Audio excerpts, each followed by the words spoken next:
Ngayon, nung... Nadala sa lolo? Oo. Tapos nung nag-aral daw siya, nag-aral ng grade 1. Matalino daw ang nanay ko. Pinatigil. Pinatigil Nung lang. nalamang matalino? Oo. Matalino ka na pala. Huwag ka na marunong magbasa, marunong magsulat. Pinatigil na. Parang di siya makapag-aral, di siya makaalis doon. Oo. Huwag ka nang mag-aral, sabi daw. Kasi Oo. marunong ka na. Yung nanay ko daw gusto mag-aral. Tapos yun. Hanggang sa di nakapag-asawa daw yung tatay nila. Minsan daw pumasyan doon sa lolo niya. Oo. May asawa na nanay ko. May asawa na. Tapos pinuntahan daw niya. Tinanong daw sila kung sasama sa kanya. Dadalhin sana niya sa Mindoro. Oo. Kahit may asawa na. Oo, yun ang kwento ng nanay ko eh. Sasama daw siya. Asawa niya na yung tatay niyo po. Oo. Yung unang anak yata nila, kapatid namin, namatay. Namatay. Oo, ngayon nung sasama sila, sabi daw ng nanay ko, siyempre noon, nung panahon daw na yon, nasusunod talaga yung lalaki, yung asawang lalaki. Tapos sabi niya, tanungin niyo po yung asawa ko, tinanong daw, sasama kayo sa akin. Uwi ako ng madaling araw, yung barko, ganitong oras sa alis. Sabi daw nung tatay ko, sige, okay po, sasama kami. Nung tinanong daw ng nanay ko, mag-impake na tayo. Di mag-impake kang mag-isa mo. Sabi ng tatay niyo. Oo, sabi daw ng nanay ko, ikaw ang nangako doon kay tatay na sasama tayo. Naghihintay daw sa Sa barko. pier. Oo, sa pier. Hindi daw sila dumating. Hanggang sa nagalit daw yung tatay niya na niloko niyo ako, magmula ngayon, wala na akong anak na ganyan. Huwag niyo na akong asahan, gano'n. Oo, huwag mo nang asahan na magkita pa tayo, sabi daw.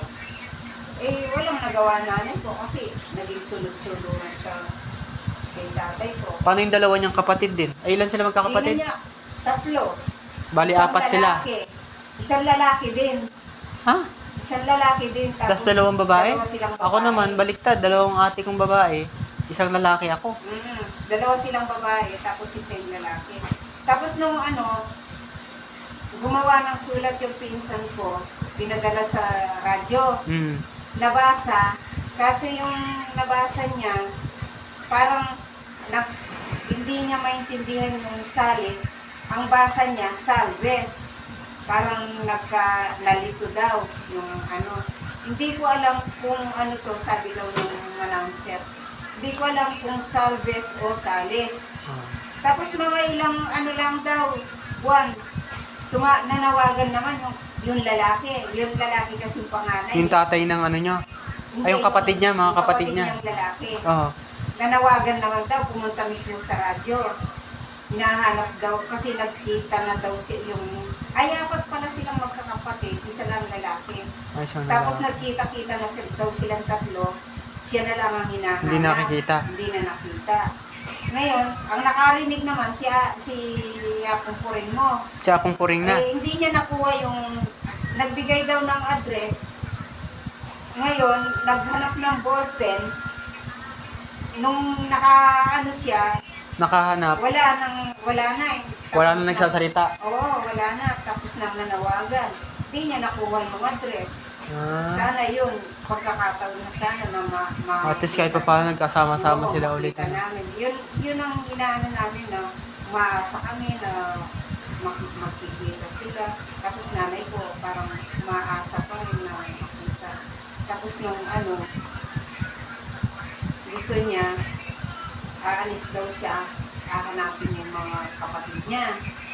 Hindi namin pinaalis. Sabi ko, May edad na rin siya nun, no? matanda na. Nasa 70 plus na. Nung panahon na yon. Oo. Wala pa ako nun, di pa ako dumating, Wala ano? pa. Wala ka pa nun. Ay, hindi. Wala ka na dun. Ay, nakaalis na ako nun? Nakaalis ka na dun. Kasi nung Ano kasi, nag-away kami ng tatay ko. Hmm. Eh, maano kasi yung tatay ko. Parang, Nasungit. oo, ayaw niyang may nanliligaw sa akin. Kaya pag may nanligaw, away. Tinatakot niya. Oo, tinatakot niya. Tapos ako din, gano'n.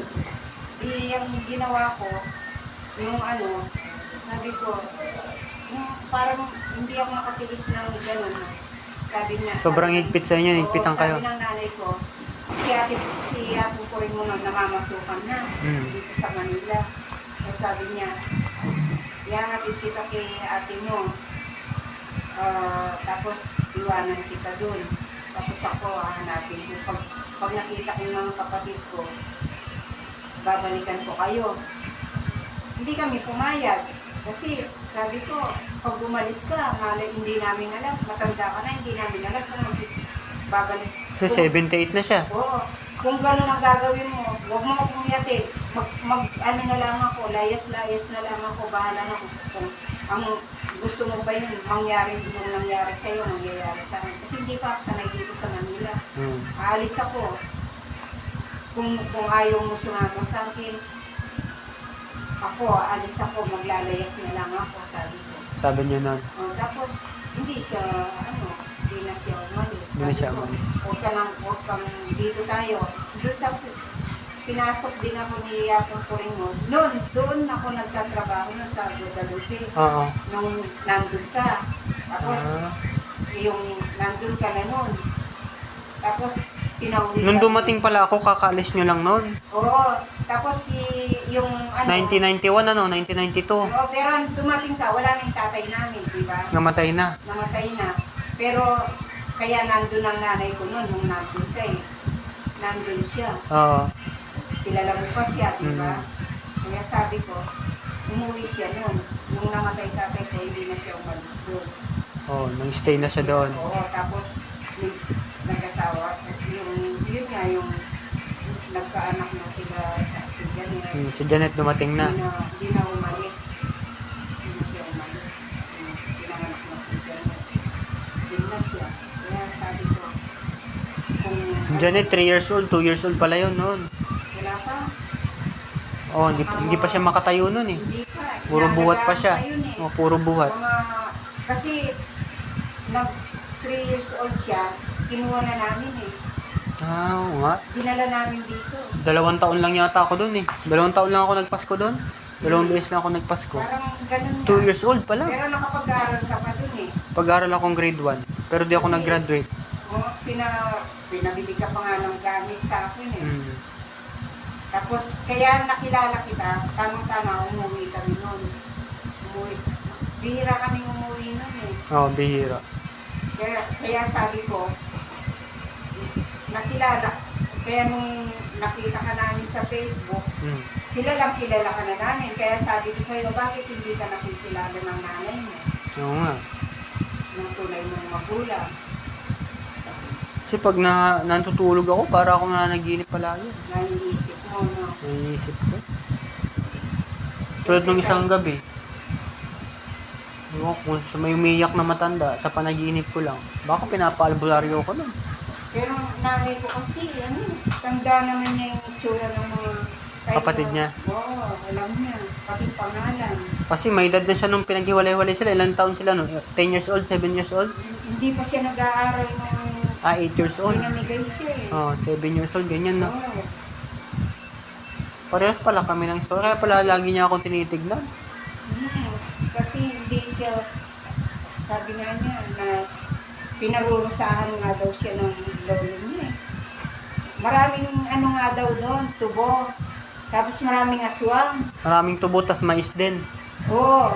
Ganun din sa akin, maraming mais tsaka Ganun daw. tubo eh. Pag inutusan daw siya, layo daw ng lalakarin. Pati igiba ng tubig, malayo. Oo, layo daw ng lalakarin. Tapos ang lalakarin niya layo. Pilapil nga ang daanan. Oo. Tapos maraming tubo. Hindi kung ano daw, kung dudukutin man siya, walang makakakita. Wala na. Kahit patayin siya. Maisan nga eh. Maisan tsaka tubo eh. Na hindi Yung mo sa amin, maisan tsaka tubo. wala daw kuryente nun. Wala. daw Nasa kuryente. bukid lang, no? Oo. Sa bukid lang din ang bahay nila? Parang, daw, madalang lang daw ang bahay. Tapos marami nga daw aswang nun. Oo, maraming aswang. Aswang ang panakot sa akin nun eh. Boundary ng Mungkada tsaka ano? Oo. Mungkada tsaka Tarlac. Kaya nung pag nagbubutis daw, naka-2 buntis yata siya doon. Ah. Inaaswang daw siya. Hmm. Kaso, sinusunod ng tatay ko. Yung tatay. Boundary ng Mungkada tsaka ano daw? Hindi ko alam, basta tanda ko lang yung Mungkada eh. Boundary ng Mungkada, no? Tsaka Tarlac. Basta doon kami sa Mungkada, tumira kami doon. Meron pa nga daw, nung nandun sila, may pinamana nga daw sa tatay ko na yung tiniran nilang bahay, iniwan na daw lahat ng gamit nila, pati yung lupa, pinabayaan na sa kanya. Sino daw Kaso, nagbigay nun? Yung amo niya? Hindi ko na, yung nagpatira sa Yung kanila. nagpatira. doon. Parang Oo. caretaker sila doon, no? Oo, parang ginawa ng ibang bansa yata. Ngayon, hindi na pinakialaman yun. Sabi daw, bahala na siya, sa kanya na daw yun. Kaso, iniwan din ng tatay ko, umuwi na. Ayaw niya rin tumira doon, ano? Oo. Kasi paano daw, doon, tsaka yung mga kapatid niya nandito, mga kamag-anak niya dito sa Pampanga. Ngayon, daw, ang ginawa niya, uwi na tayo dun, sabi daw sa nanay ko, uwi na lang tayo dun sa Pampanga. Pampanga. Yun. Tapos, Wala pa silang anak nun? Ah, meron na. Wala pa, no? Nung umuwi sila. Loko-loko nga daw yung tatay ko eh. Hindi niya pinakilala, pag-uwi niya sa kanila, sa nanay niya, doon sa lola ko, tsaka sa mga kapatid niya, sabi daw ng mga kapatid niya, Kuya, sino yung kasama mong bata? Eh, maliit yung nanay ko. Ah, Ba't may kasama kang bata? Sino yan? Sabi daw. ah. Wala, napulot ko lang. Sabi daw. Di nila alam, asawa niya pala. Oo, yun pala, nung nalaman ng mga kapatid, mahal nilang yung mga kapatid ng tatay ko, mahal nilang nanay ko. Oo. Eh, yung tatay ko, maloko. Minsan daw, manganganak lang. Sabi daw sa mga kapatid niya, bigyan niyo akong pera, mamamatay Manganak na. Sabi daw gano'n. Yun pala, manganganak lang daw. Anong tawag niya? Palayaw? Ma'am? Si Mang. Ah, si Mang? Oo. Ah. Maxima eh. Maxima. Yung mga pangalan nun, talagang tatay ko, Elasio. Pero tatay ko daw may anak eh. May anak sa iba. Oh? Dalawa daw, inanap din yung tatay ko. Tapos, nakita ng nanay ko, kinukuha niya. Hindi daw siya pumayag tatay ko. Ah, hindi pinakuha ng tatay niya. Hindi. Ano yung babae at lalaki? Isang babae, isang lalaki. Ah, bata pa nung nakita ng nanay niyo. Oo. Tapos sabi niya, Tagasan daw yung babae nun. hindi ko na alam, hindi na naikwento. Basta, may anak nga yan sa iba eh. Dalawa, niya, sabi. Pero wala akong pakialam, sabi niya.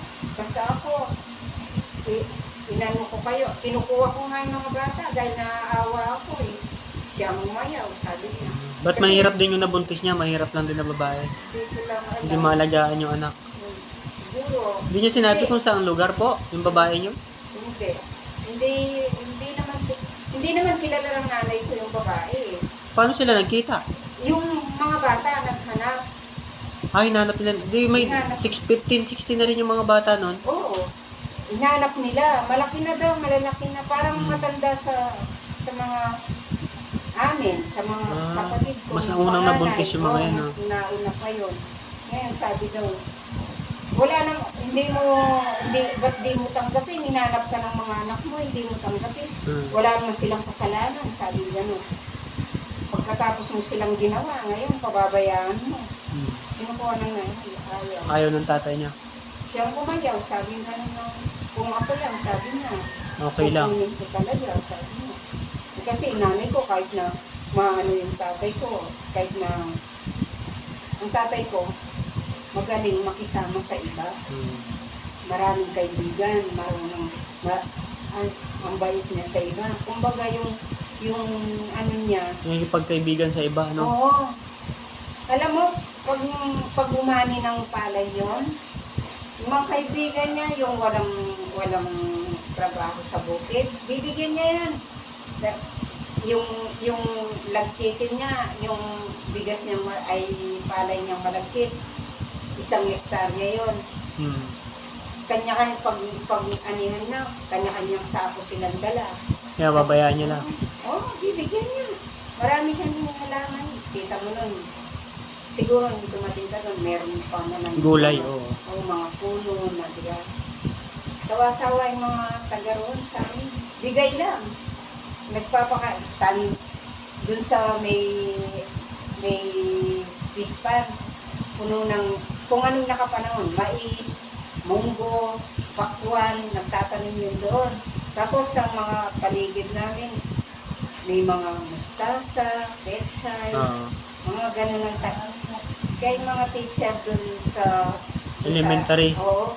Minsan pumupunta doon nagpapapresko. Doon Kasi- nagpapahinga. Oo, presko daw doon. Tapos makikita mo nila yung daming green na. Hindi kami nagtatanim ng halaman na yung pambahay lang. Ano talaga, gulay. Lahat na mamunga. Oo, kamatis. Ang ganda ng mga tanim niya. Hmm. Basta nakapaikot na ganyan sa bahay namin, hanggang doon sa Calarita, gano'n. Puro, ano yun, gulay yan. Gulay. Ang dami. Tama naman eh. Kaya sawa yung mga tao doon. Nakikinabang sila lahat. Hmm. Hindi naman binibenta. Pinamimigay lang pag may humingi. Pinamimigay lang. Minsan yung mga kalabasa, ganyan kalalaki. Oo, pag pwede na to, sa akin to ha. Madaanan lang ng taga roon. Kukunin na. Sabi, tatandaan na yung pagka, halimbawa, maliit pa lang. Pag malaki na, kukunin na. Pipitasin na. May mga upo, patolan, yata ng gulay. Hindi niya binibenta, binibigay niya lang. Oh. Pinamimigay lang, pero nagpapakahirap yung pagbili. Magtanim, mag-abono. Bomba pa. Yung ginagamit pa. Oo, kung laging tagaigib doon, bomba. Nagbobomba ako doon eh. Oo. Ang hirap nito. Pero, mas maganda nga noon, malinis yung tubig ngayon. Marumi yung tubig ngayon na nawasak. Marumi yun.